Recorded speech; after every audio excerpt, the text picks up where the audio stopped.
Le cadre théorique, sa définition n'est pas très claire à première vue. Alors qu'on nous dit c'est ce qui nous permet d'organiser toutes nos idées, donc ce manque de clarté, il est un peu étonnant, en particulier sur une question qui est centrale.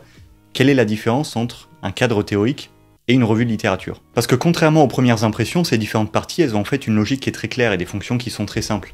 Mais c'est vrai que quand on est face à une immensité de notions, de théories, d'auteurs, d'ouvrages, on n'a parfois aucune idée de comment les hiérarchiser, on oublie la moitié en cours de route, on a l'impression de se répéter.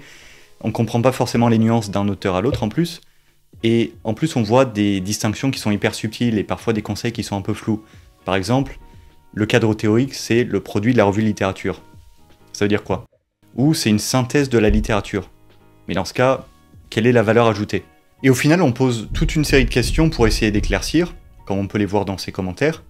Alors, c'est vrai que c'est compliqué à comprendre, mais en réalité, il n'y a pas de mystère sur ce que c'est, il n'y a pas de mystère sur la place qui lui revient, ou même sur l'articulation avec le reste en fait. Pour bien comprendre ces distinctions, commençons par là. Le cadre théorique, c'est en réalité le cadre théorique de la thèse. Donc toutes les notions qu'on mobilise pour cadrer l'objet de recherche qu'on aborde dans sa thèse. En fait, c'est une manière compliquée de dire qu'on ne va pas utiliser 10 théories un peu n'importe comment, mais quelques-unes tout au long de la thèse. Ça paraît évident, mais en fait ça l'est pas parce qu'on fait le cadre théorique de sa thèse, de son objet de recherche, mais on fait la revue de littérature de son sujet. Donc la revue de littérature va dire tel auteur dit ça, telle approche a été développée, etc. La méthode, un peu plus loin, va dire on va collecter telle donnée, interroger telle personne en entretien. Et le cadre théorique, il s'insère entre les deux, et il dit, pour comprendre notre sujet, pour analyser notre objet de recherche, on va utiliser tel auteur qui met en avant l'importance de telle dimension. Et le cadre théorique, il s'insère entre les deux, et il dit, pour comprendre notre sujet, pour analyser notre objet de recherche, on va utiliser tel auteur qui met en avant l'importance de telle dimension, et donc qui paraît plus adapté, ou qui permet de compléter ce qu'on a vu dans la revue. Et c'est pour étudier telle dimension qu'on va collecter telle donnée.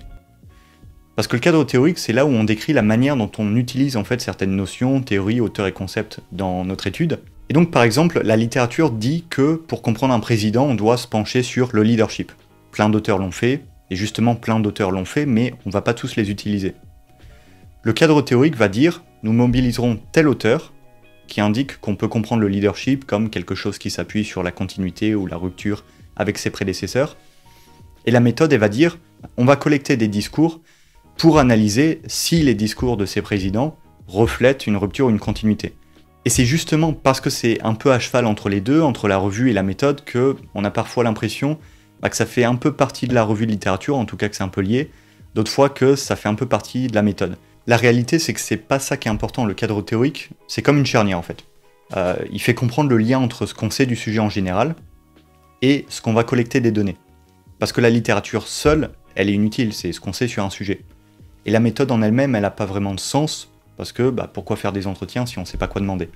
Et donc ce qui va insuffler en fait une direction, un esprit à l'ensemble, c'est le cadre théorique, qui lui va avoir comme boulot d'expliquer certaines notions décrites dans la littérature disent que telle et telle dimension sont importantes pour comprendre cette question, ça c'est la revue.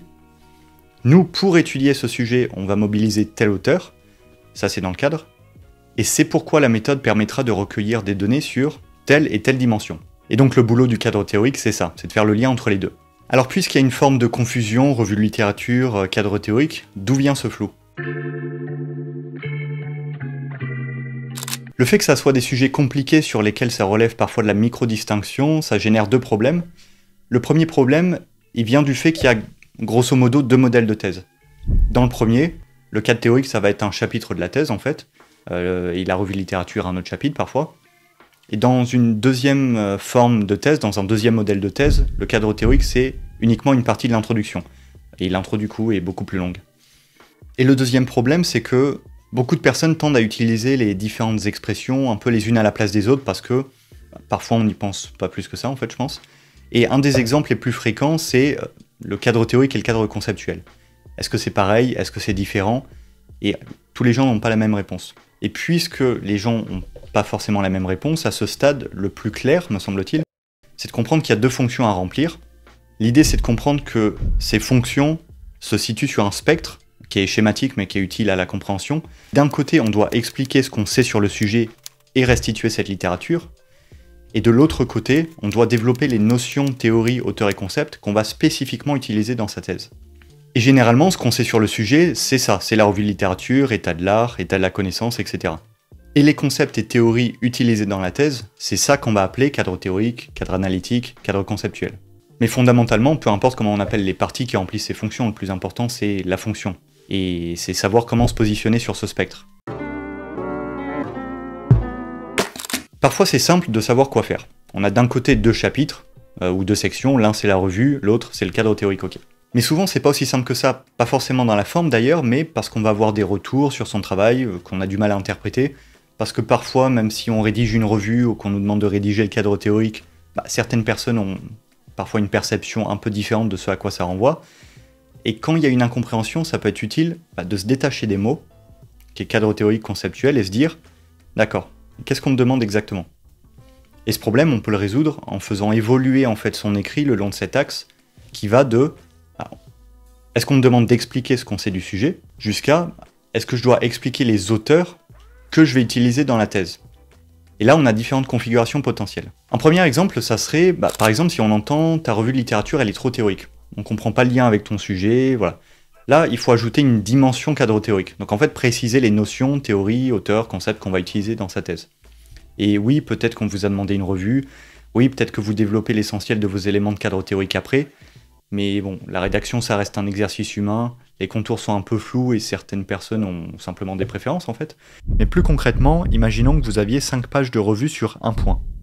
Ça peut se traduire par ce type d'évolution. Au lieu de 5 pages, on développe la revue sur 4 pages pour progressivement arriver en page 5 sur la mention de quelques éléments de type au sein de ces approches. Le concept de X nous semble particulièrement utile afin d'analyser ce que vous allez analyser. Et donc, glisser le long de l'axe revue de littérature cadre théorique, ça veut même pas forcément dire modifier son plan en fait. Je reprends simplement le rôle de chacun. 100% revue, vous dites ce qu'on sait sur votre sujet uniquement. 100% cadre théorique, que les concepts que vous allez utiliser dans la thèse. Et prendre en compte les retours, ça consiste généralement à l'intérieur de chaque section à modifier les équilibres. Donc si je prends un deuxième exemple maintenant, imaginons que vous êtes dans une section cadre théorique, et on vous dit c'est bien, mais il faut essayer de restituer un peu de cohérence avec la littérature, ou, je sais pas, on vous dit d'habitude dans la littérature on utilise plutôt concept X, toi tu utilises concept Y, et pourquoi t'expliques pas ce choix? Parce que ça peut paraître surprenant. Dans les deux cas, et en imaginant que la section c'était 100% cadre théorique, donc vous parlez que de concepts que vous allez mobiliser dans la thèse, là il faut introduire une dose de revue. Et ça peut se faire de moins de 2 manières. Numéro 1, vous avez un cadre théorique qui consiste en une section avec le titre, les sous-parties, etc. Là on peut imaginer que vous faites quelques lignes, vous ajoutez simplement quelques lignes dans l'introduction pour justement aborder ce qu'on sait sur le sujet. Et c'est là que vous allez dire, les travaux des 10 dernières années ont mobilisé concept X, afin d'étudier tel phénomène, en effet, auteur, blabla, par exemple, que sais-je. Et là, vous faites quelques lignes, puis vous présentez ce dont vous allez parler en disant « En dépit des apports de la littérature, ce concept reste limité pour étudier tel phénomène dans tel contexte, c'est pourquoi nous avons privilégié le concept développé par tel auteur, etc. » Donc, on est toujours dans son cadre théorique, mais on a restitué un peu de cohérence avec la revue de littérature en introduisant une dose d'état de l'art. Exemple numéro 2, on pourrait le faire d'une autre manière en fait. Imaginons, voilà, on reprend son plan. Par exemple, le cadre théorique, c'est une section. Il y a 3 sous-sections. Et là, on peut introduire en début de chaque sous-section, avec quelques lignes sur la littérature plus générale, sans forcément toucher au reste. C'est une manière qui peut fonctionner. Et à ce stade, ça me semble intéressant de voir des exemples pour comprendre en fait comment la revue, le cadre théorique et la méthodologie se complètent, s'articulent et fonctionnent ensemble. Les sujets de thèse sont très divers, les disciplines aussi, mais la mécanique reste la même. Prenons l'exemple d'un sujet pour montrer qu'avec le même sujet, on peut avoir plusieurs cadres théoriques. Ça va être très schématique, mais c'est simplement pour comprendre. Le sujet, ça serait les comportements déterminants de la réussite d'étudiants en licence. Donc la littérature, ça serait tout ce qui porte sur l'explication de comportements humains, de jeunes, les habitudes de travail, le marché de l'emploi. Voilà, beaucoup de choses qu'on sait dans la littérature et qu'on sait du sujet. Pour cadrer théoriquement le sujet, on a beaucoup de concepts différents, avec beaucoup de définitions différentes, etc. On va donc prendre en fait ceux qui nous paraissent les plus utiles, les concepts qui nous paraissent les plus utiles, et prenons-en juste 2 pour les développer. Là encore une fois, il faudrait être beaucoup plus méticuleux dans l'application, il y a sûrement des concepts plus adaptés, mais c'est vraiment pour comprendre le mécanisme. Commençons par l'habitus de Bourdieu, qui explique le comportement d'individu, c'est un système de dispositions réglées, liées à leur socialisation. Le deuxième, ça serait la théorie de l'évolution par la sélection naturelle qui explique que plus un groupe est adapté à son environnement, plus il va fleurir, s'épanouir, croître dans cet environnement. Donc on a un sujet, ce sujet. Potentiellement, on pourrait retrouver ces deux éléments dans la revue, donc l'habitus, darwinisme, etc., puisqu'il s'agit de dire ce qu'on sait du sujet. Mais le cadre théorique, il nous impose de dire ce qu'on va mobiliser dans la thèse, donc on va en choisir un des deux. Et c'est de ça que découle la méthode de collecte et d'analyse des données. Si on prend le cadre théorique Bourdieu, voilà l'option 1, Bourdieu dit que l'habitus, c'est, très schématiquement, le comportement des individus produit par leur socialisation. Donc les gens ont des habitudes, des aptitudes, des dispositions qu'ils ont intégrées, et ça influe sur leur perception du monde. Ici, la méthode, elle devra partir de ces éléments. Voilà, faut comprendre les habitudes, les aptitudes, les dispositions des étudiants en licence, et on opérationnalise. Et le meilleur moyen, ça semble de faire des entretiens, dans lesquels on les interrogera sur leurs habitudes de vie, leur parcours, leur perception du monde et de la réussite. Et ensuite, ça permettra de répondre au sujet, voilà, quels sont les comportements déterminants de la réussite d'étudiants en licence.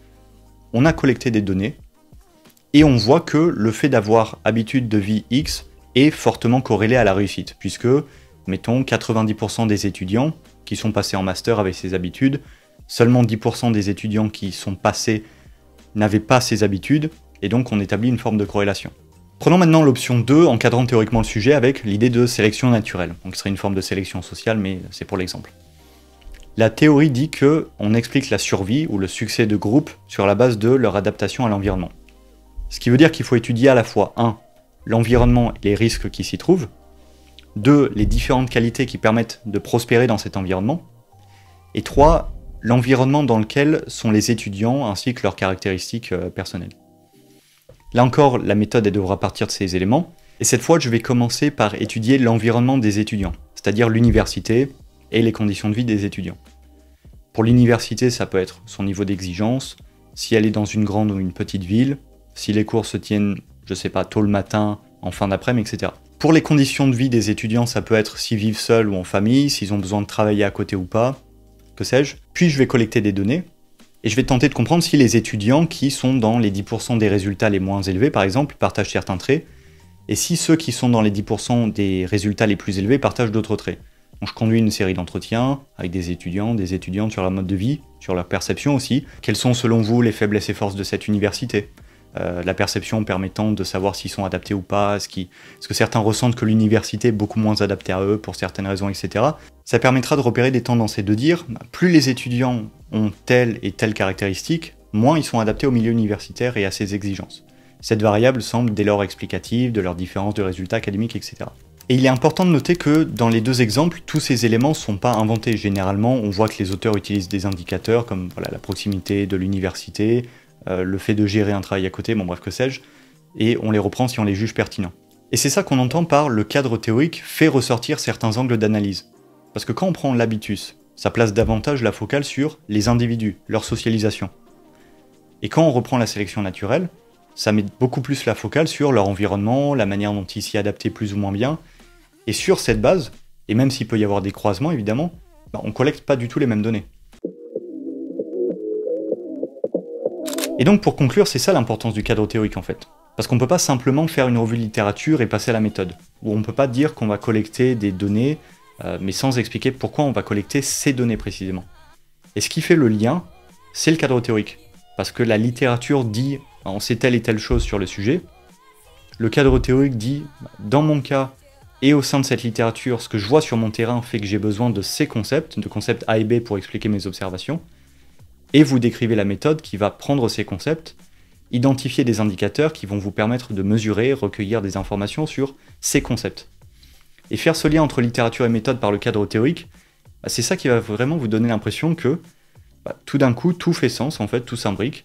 Et parce que quand vous voyez clairement le lien entre ce que vous collectez comme données et pourquoi vous les collectez, une bonne partie du travail à faire en découle naturellement.